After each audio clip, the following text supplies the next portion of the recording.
Well, what has really changed between those 2 points? It sounds like quite a few things have improved. Oh, the list is really long. I can name off a lot of the kernel stuff being done. Our in terms of our 64-bit build now actually installs and boots and is mostly usable. We lack the support for 32-bit applications, which for Windows is a huge blocker due to installers.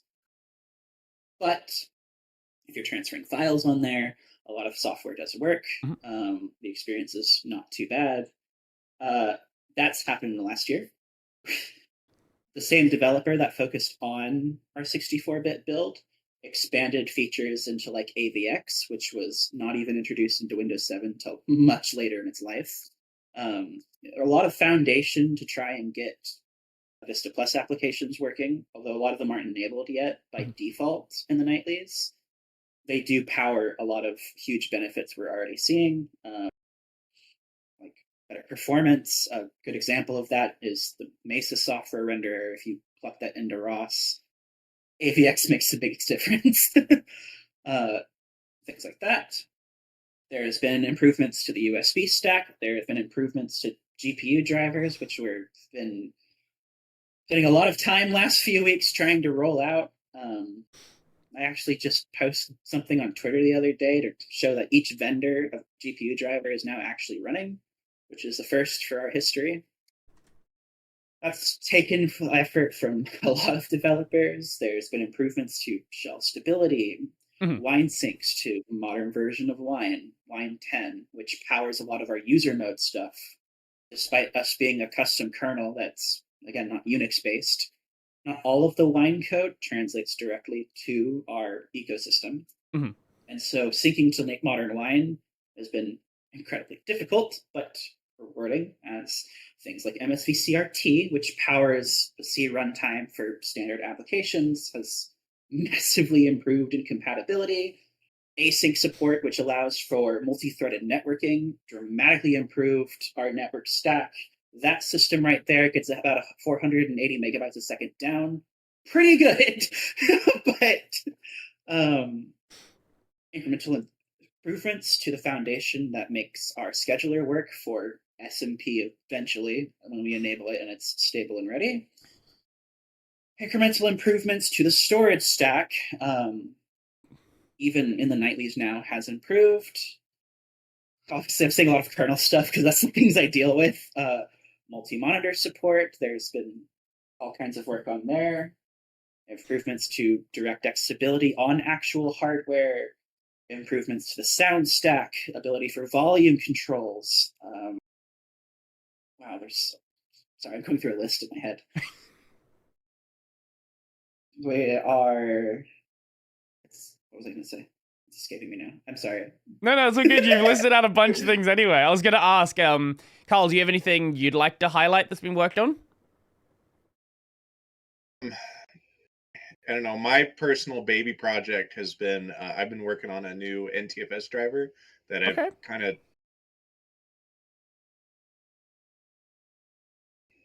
I took a contract with the project to work on wine syncing tests and updating tests and making sure they pass on, all pretty much all versions of Windows from Server 2003 all the way up to Windows 11.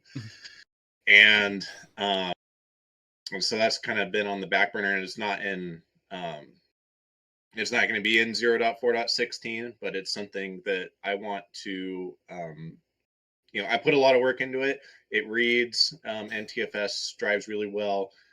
Writing is incomplete, but that's something that we have to work on figuring out. How do we get this into the main tree, source tree? But yeah.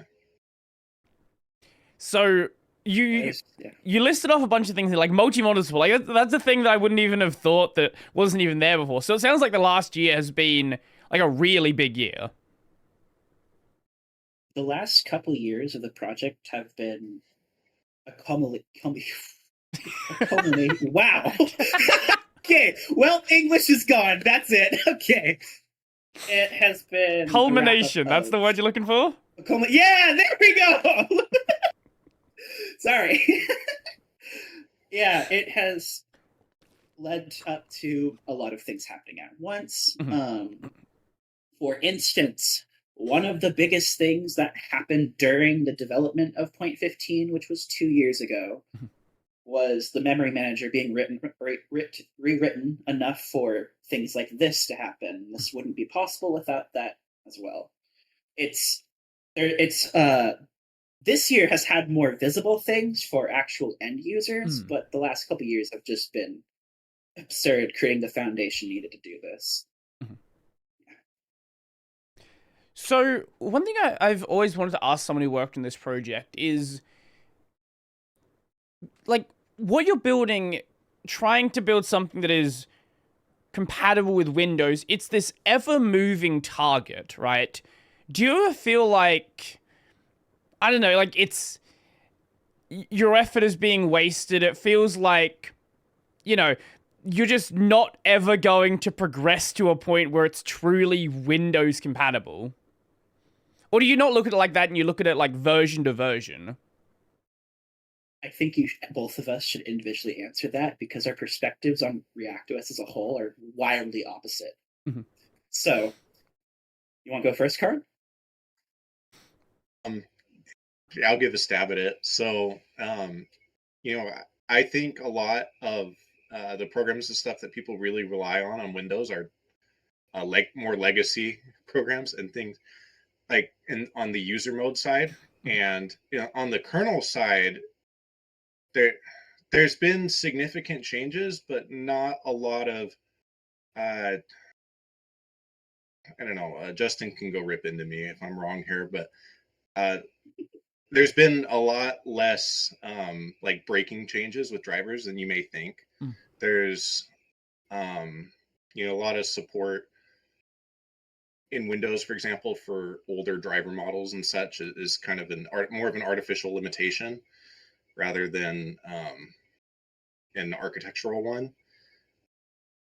And so I really think once we get to kind of like a Windows 8 level kernel on user mode, that there really hasn't. I think the platform is mature enough that it's that's not something that a lot of people are. It's not going to be as big of an issue, and also there's been Microsoft. As much as we love to rip into them here, they have been doing a better job at open sourcing some of their work, and so I think and we've been able to reap the benefits of that. For example, our FAT system storage or FAT file system driver was as a driver development kit sample, and we were just able to just import it into ReactOS. We had to add some hacks because ReactOS is broken as shit, but but we were able to reap the benefits. We were able to reap benefits from that, and so as we move on from Server 2003, I think the workload to get to something that's usable on a daily basis is going to be less and less. So from your perspective, where the project started was Windows being in a far more immature state. That was not long after the swap from DOS over to Windows. There was still that, like, back in 3? What was 3 the one where they had both the NT and DOS at the same time? I don't remember. But so there was Windows NT 3.51. Yeah. And then Windows 3.1 was existed alongside it, and then you had NT4 and 95, okay. and then you had 2000 and ME, and then XP. They just yeah. My point there though. My point there though is where the project started is very early on in NT being a thing. So the project obviously was going to go through a lot more changes than it would now. So now that it's been around for, 20, 30 years, a lot of those destructive changes have kind of been done. So now a lot of the changes you're seeing are more iterative. There's obviously big changes happening on like the user front end side, but the back end part, the part that's important for compatibility, a lot of that stuff is mostly stable. Yeah, I think that's an excellent way to put it. Nothing more to add to that, or